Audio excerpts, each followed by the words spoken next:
Bonjour le peuple dédié, shalom, shalom, et que la paix de Dieu soit toujours avec vous. Avant de commencer, je voulais d'abord me présenter. Je m'appelle Daniel et je suis chrétien. J'aime beaucoup Dieu. J'aime aussi partager ce que le Seigneur a mis en moi parce que je ne voulais pas les garder comme la Bible le dit, que vous avez reçu gratuitement, donné aussi gratuitement. Je viens pour dire aussi au peuple de Dieu, mes bien-aimés, retournons-nous dans la Bible. Retournons-nous encore devant Dieu et faisons toujours ce que nous disons, l'alliance avec le Seigneur. Je suis dans un pays étranger et j'ai appris maintenant dans mon cœur de commencer à prier pour mon pays.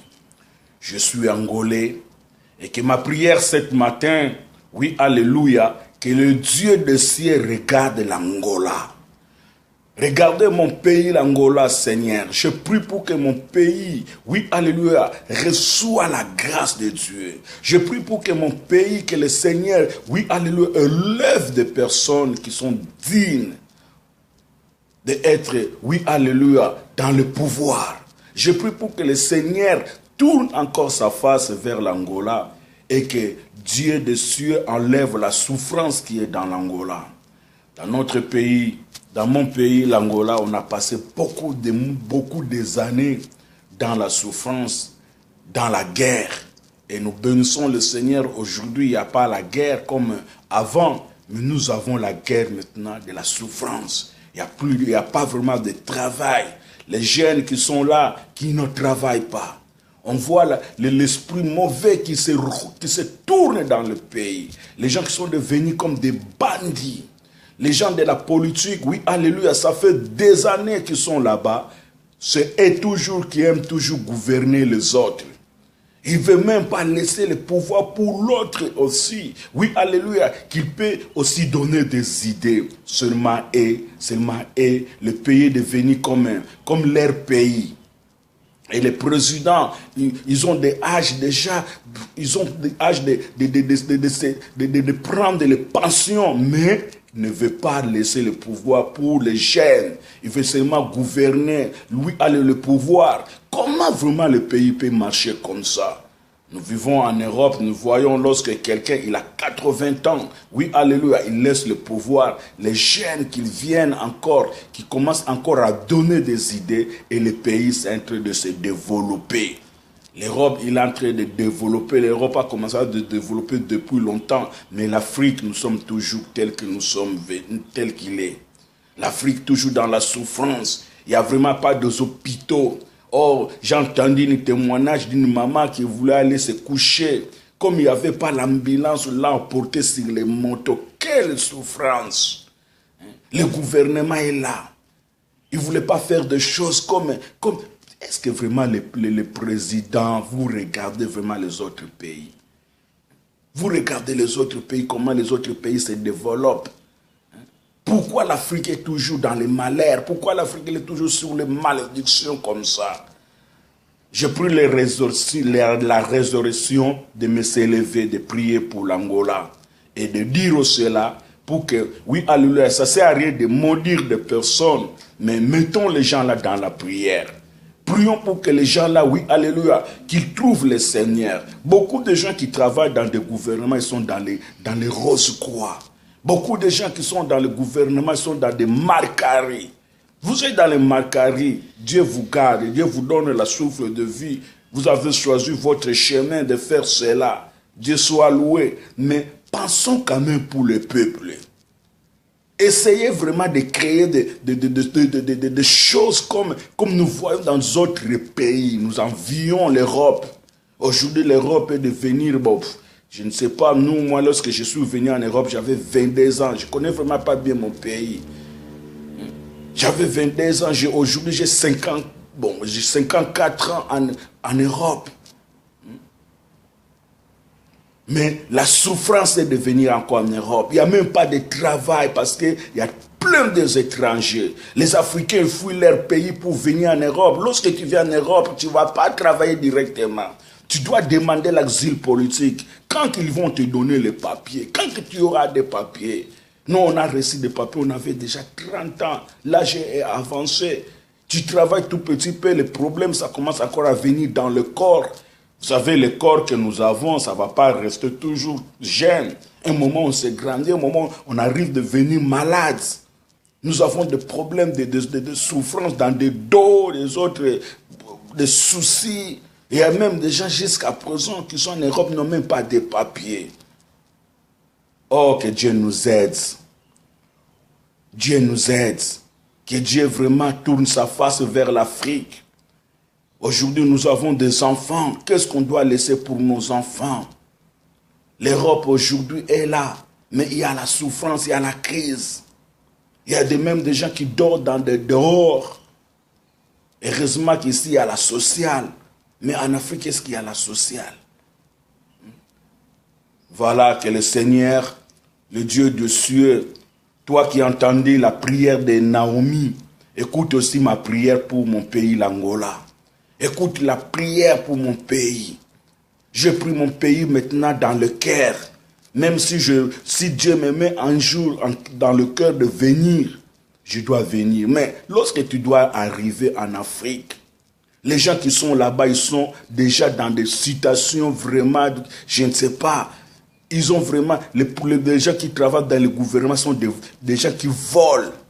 Ils préfèrent de prendre de l'argent, d'aller bâtir dans d'autres pays, d'aller construire, d'aller s'aimer dans les autres pays, mais dans leur pays, ils ne s'aiment jamais. Ils ont beaucoup de femmes. Si tu regardes des enfants, tu peux même compter jusqu'à 100. Et tu dois dire que non, je suis béni. Tu es béni comment? On a vu des gens comme de Joseph dans un pays étranger. Dieu l'a ouvrir l'intelligence pour bâtir, oui, alléluia, Égypte. Mais aujourd'hui, l'Afrique, il prie les gens dans l'Afrique, on gêne même. Mais qu'est-ce que Dieu nous a révélé pour l'Afrique? Qu'est-ce que Dieu t'a révélé pour l'Afrique? Je me rappelle un jour lorsque l'Europe voulait se partager, je parle de l'Europe et de la Belgique voulait se partager, on a entré dans la prière. J'ai dit, Seigneur, la Belgique ne peut pas se séparer. La Belgique ne peut pas se séparer. Aujourd'hui, la Belgique, nous se battons pour que la Belgique ne se sépare pas. Mais aujourd'hui, chez nous, en Afrique, là-bas, nous se séparons. Même si on ne se sépare pas le pays, mais les gens se séparent. Les gens ne s'aiment pas. On voit seulement la sorcellerie, on voit seulement le poutre qui est dans le lait de l'autre. Mais ce qui est dans ton lait, tu ne vois pas. Les gens qui travaillent dans le gouvernement, vous avez pris des pouvoirs. Vous avez pris le pouvoir dans votre main. Vous aimez seulement construire des grosses maisons, rouler dans des grosses voitures. Ça, ce sont des matériels. Est-ce que ta vie spirituelle aussi, tu les cherches? Est-ce que tes enfants, la salie est un individu? Si ton enfant, si les enfants, vous êtes dans le pouvoir, vous êtes dans le christianisme, vous êtes dans les religions, je ne sais pas moi, dans le christianisme, priez pour ton père, pour que le jour que ton père va mourir, qu'il ne meure pas comme un païen. Sinon, ton père, s'il meurt un païen, il va aller en enfer.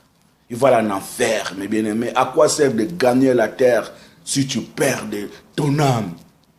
Si tu veux perdre ton âme. Oh Seigneur, souviens-toi de l'Afrique. Nous avons vu même des gens, nos grands-parents, nos grands-pères. Ça fait des années qu'ils sont là-bas dans le pouvoir. Mais rien qui change en Afrique.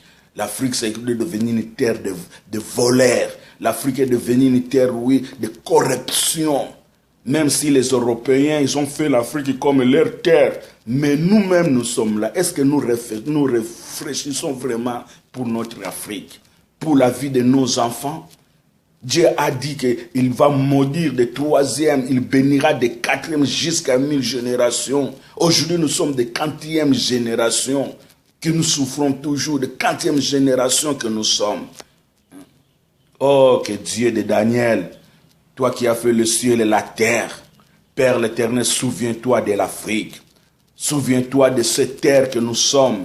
Souviens-toi, oh Dieu, ne laisse pas le monde souffrir comme ça. Même si le diable est descendu sur la terre, c'est lui qui manipule les hommes de la terre. Mais il y a encore des hommes de Dieu. Il y a encore des hommes qui ont les craintes de Dieu. Seigneur, souviens-toi de nous. Si nos parents, nos ancêtres ont péché, Seigneur, l'alliance que tu as traitée avec Abraham, Seigneur, cette alliance-là, nous voulons encore voir cela. Révèle-nous des choses qui sont cachées, comme tu as dit à Jérémie. Invoque-moi et je te répondrai. Et je te montrerai des choses qui sont cachées. Ce n'est ces choses-là qui sont cachées. Révèle à ton peuple. En Afrique, nous prions beaucoup, nous les Africains.